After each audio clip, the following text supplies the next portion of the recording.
네,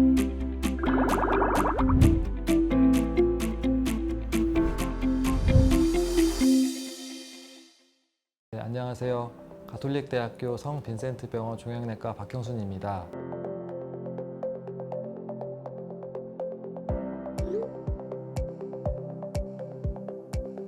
네 가지 정도로 흔히 우리가 이제 이야기를 해서 나누는데요. 첫 번째는 이제 우리가 수술하기 전에 종양을 조금 줄인다든지, 두 번째는 수술을 한 경우에 재발을 방지하기 위한 보조 역할로서의 항암 치료가 두 번째고요. 세 번째는 재발을 했다거나 전이가 됐을 때 통증을 줄인다든지 또는 생존 기간의 연장, 그런 완화 목적으로 하는 경우가 세 번째 우리 목적이고, 마지막으로 네 번째는 국소 진행성 그런 암에서 방사선 치료의 효과를 높이기 위한 목적으로 항암 치료를 동시에 적용하는 경우가 마지막으로 네 번째 방법이 되겠습니다. 사실 그런 부분이 많이 조금 인지가 사실 잘 안 되는 경우가 많아서, 저 같은 경우는 항상 이제 치료를 하기 전에 치료를 하는 목적이 수술 전에 종양을 줄이기 위한 거다, 또는 이제 재발을 방지하기 위한 거다, 또는 완화 목적이다라는 것을 처음에 얘기를 이제 말씀을 드리고 시작을 하는 편입니다. 사실 약에 대부분 초점을 맞추시기 때문에 어떤 목적으로 하는 건지에 대해서 사실 잊어버리기가 쉬운 부분이 있습니다. 요즘에 이제 흔히 항암제를 사람들이 1세대니 2세대니 3세대 이렇게 얘기를 많이 하거든요. 흔히 얘기하는 1세대 항암제는 세포독성 항암제라고 옛날부터 많이 써왔던 항암제가 되는 거고요. 그 다음에 흔히 2세대라고 하는 표적 항암제. 최근에는 이제 면역 항암제가 나오면서 그게 약제가 이제 3세대 약제다, 이렇게 흔히들 이야기를 많이 하고 있고, 그 이름 붙이는 거는 사실 이제 시간 순으로 개발된 순서대로 약간 붙인 경향이 있고요. 이제 각각의 약제마다 기전이 다르고 성격이 다르기 때문에 각 약제마다의 장단점이 있습니다. 그래서 그거를 환자의 상태나 환자의 유전자 표적이나 이런 거에 맞춰서 이제 쓰는 것이 사실 중요하다고 할 수 있겠습니다. 세포독성 항암제 같은 경우에는 이제 작용하는 그 타겟이 빨리 분열하는 세포거든요. 기본적으로 암세포는 세포 분열이 빨리 이루어지는 세포이기 때문에 이런 세포독성 항암제를 쓰면 암세포 사멸에 이르게 되는데요. 사실 우리 몸의 장기를 보면 빨리 분열하는 세포가 여기저기에도 같이 있거든요. 예를 들어서 모낭이라든지 점막이라든지 골수라든지 이런 데들도 세포가 빨리 분열하는 그런 장기들이기 때문에, 마찬가지로 세포독성 항암제를 쓰면 빨리 분열하는 세포는 모조리 다 예민하게 반응하기 때문에 여러 군데서 부작용이 다양하게 나타나는 수 있게 되는 겁니다. 말 그대로 어떤 특정한 표적을 대상으로 해서 하는 그 약제고요. 제일 처음에 시작된 거는 우리가 이제 만성 백혈병에서 글리백이라는 약제가 최초의 어떤 그런 그 표적 항암제라고도 우리가 이제 이야기를 할 수 있고요. 그 표적이 반드시 암의 성장이나 전이를 유발하는 역할을 하는 것들이 이제 어떤 표적이 될 수가 있는 겁니다. 100개의 암세포가 있으면 99개는 다 그 표적을 가지고 있는 거거든요. 그 만성 백혈병도 BCR-ABL이라는 암 유발 인자의 돌연 변이를 타겟으로 하는 그 약제가 글리백이거든요. 면역 항암제라고 하는 거는 면역력을 올려서 암세포를 치료하는 그런 약입니다. 가장 중요한 면역 항암제의 특징이라고 하나를 꼽으라고 하면 일부 환자에서 오랫동안 유지가 될 수 있다는 게 가장 큰 면역 항암제의 특징이라고 할 수 있겠습니다. 이 면역세포는 우리 몸에 어디든지 다 돌아다닐 수가 있어요. 갑상선이 제일 사실 흔한 부작용 중에 하나인데, 활성화된 면역세포가 갑상선을 공격하면 갑상선염이 되는 거고요. 폐에 공격을 하면 폐렴이 되는 거고, 간에 공격을 하면 간염이 되는 거고, 우리 몸의 모든 장기에 부작용이 발생할 수가 있습니다. 일부 한 5% 정도 내지 5% 미만으로는 입원이 필요할 정도의 심각한 부작용이 생기기도 하고요. 세포독성 항암제 옛날부터 많이 치료를 해왔죠. 근데 이 치료 같은 경우는 내성이 좀 빨리 생기는 편입니다. 근데 아까 말씀드린 면역 항암제는 반응이 있으면 일부 환자에서는 굉장히 오래 공격하는 리스폰스를 보이는 특징이거든요. 그러다 보니까 동시에 이제 순차적으로 투여를 하는 거죠. 그랬을 때 효과를 세포독성 항암제의 장점과 면역 항암제의 장점을 같이 우리가 얻을 수 있는 걸 기대하면서 치료하는 게 요즘 치료의 대표적인 방법, 표준 치료로 해서 많이 쓰고 있거든요.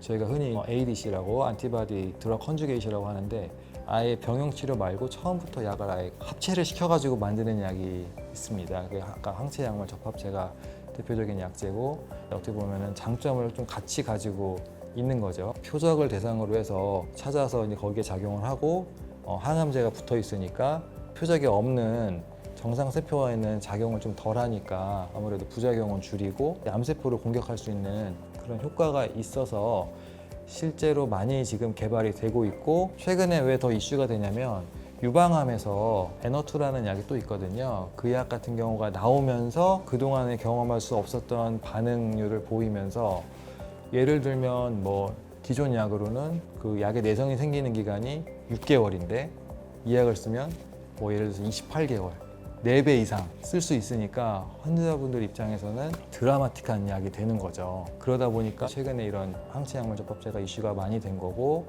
그걸 기반으로 현재도 굉장히 많은 종류의 이런 항체 약물 접합제가 임상시험으로 진행을 하고 있고 트렌드가 집중이 되고 있는 상태입니다. 암종에 따라 사실 다르긴 한데요. 폐암을 얘기를 하면 약제 개발이 제일 활발히 되는 암종 중에 하나거든요.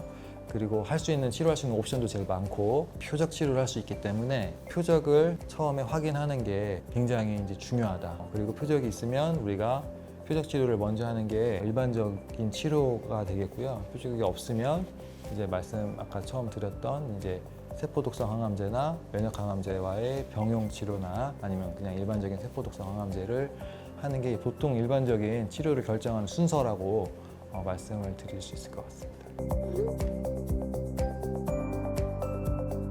결국에는 이제 그 표적을 찾고자 하는 그런 검사들인데요.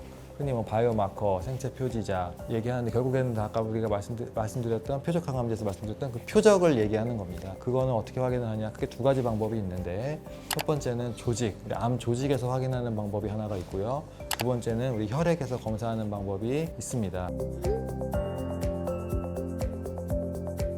드문 암이 아무래도 개발이 조금 적게 되는 거고요. 또 중요한 게 사실은 이제 뭐 서양에 조금 드문 암 있잖아요.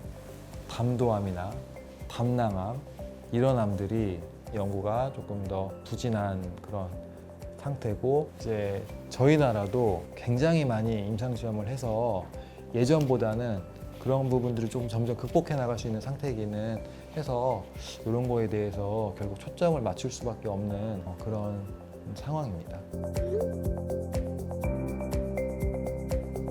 현재 쓰고 있는 우리 표준 치료라고 하는 약들은 거의 대부분 임상시험을 근거로 해서 거기서 통계적으로 과학적으로 입증이 된 약이 쓸 수 있는 거거든요. 결국 임상시험이 없었다면 현재 많이 쓰고 있는 약제 개발이 이루어질 수가 없는 거죠. 어떤 이제 환자분들마다 저한테 실험을 한다 이렇게 말씀을 하세요. 이런 인식이 예전에는 진짜 뭐 한 10년 전만 해도 꽤 많았는데 요즘에는 워낙 정보들이 많으니까 부정적인 이미지가 많이 조금 줄어들고 조금 더 긍정적인 쪽으로 이제 부각들이 많이 되는 것 같습니다. 실제로 또 좋은 기회고 비용이 드는 것도 아니고 임상시험은 지금 현재 표준 치료보다 더 나은 치료를 받을 수 있는 기회이기 때문에 그만큼 임상시험에 대한 인식이 요즘에는 개선된 걸로 저희 의료진 입장에서는 조금 느끼고 있습니다. 그렇지만 일부 환자분들은 여전히 그런 분들도 있지만 대부분의 임상은 기전적으로나 더 나은 효과가 있을 걸로 대부분 세포 실험을 한다든지 동물 실험을 한다든지 해서 어느 정도 근거가 있는 약들을 가지고 일상 시험을 하거든요. 진료 때도 말씀을 드리지만 어떤 치료를 선택하든지 간에 효과만 있고 부작용이 아예 없는 약은 없거든요.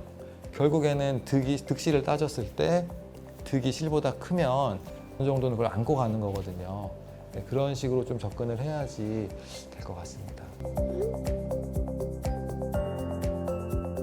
전문가적인 입장에서 봤을 때는 그런 큰 병원에서 임상시험이 더 많기 때문에 어찌됐든 임상시험을 제외한 약물 치료, 항암 치료, 표적 치료, 면역 항암제는 우리나라는 어디든 동일해요. 나라에서 다 관리하고 있기 때문에 그 허가 사항을 벗어나서 쓸 수가 없거든요. 그걸 벗어나서 쓸 수 있는 방법은 오로지 임상 시험밖에 없어요. 근데 사실 임상 시험 할 수 있는 경우는 암 환자에서 10명 중에 많이 해야 뭐 열에 3명? 임상 시험을 하는 환자의 비율이 대다수라고 할 수는 없거든요.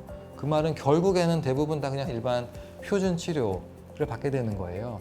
근데 그 치료는 사실 말씀드린 대로 어디서나 받을 수가 있고 일반적인 치료를 이제 항암 치료를 하는 데 있어서 환자나 보호자 근처 연고지에서의 치료도 좋은 방법이다 라고 말씀을 좀 드리고 싶습니다. 기본적으로 체력이 많이 떨어지기 때문에 잘 드시는 게 중요합니다. 뭐 어떤 음식이 더 좋다 이렇게 사실 얘기하기는 어렵고요. 그렇지만 우리가 환자분이 드실 수 있으면 약간 좀 단백질 이나 이런 것들을 조금 하면 체력적으로 항암 치료를 견디는데 조금 더 도움이 된다라고 말씀을 드리고요. 이제 또 보조식품 얘기를 많이 하시는데 약국에서 파는 약품들은 뭐 비타민이나 이런 것들은 다 허가 사항 내에서 이제 판매를 하니까 사실 그런 것들은 드셔도 괜찮거든요. 액기스를 짜서 즙을 내서 뭘 이걸 보내줬는데 이걸 그런 경우에는 가급적 권하진 않아요. 왜냐하면 항암 치료를 하면 항암 치료 자체로도 간 수치가 오른다든지 이런 부작용이 생길 수 있는데 그런 약을 드셔버리면 이게 그 약 때문인지 항암제 때문인지 알기도 어렵고 일부의 경우에서는 그 원인 이상의 약이 정말 간염을 심각하게 일으키는 경우가 간혹 있거든요. 항암 치료를 한다고 하면 다양한 말씀들을 주변에서 굉장히 많이 해요. 사실 근데 제가 생각할 때 제일 중요한 건 자기 자신이고 본인이 생각할 때 나중에 후회하지 않는 그런 치료를 선택하시라. 환자분들마다 생각이 다 가치관이 다르잖아요. 실제로 한 5% 정도는 암을 진단받고 치료 안 하는 분도 계세요.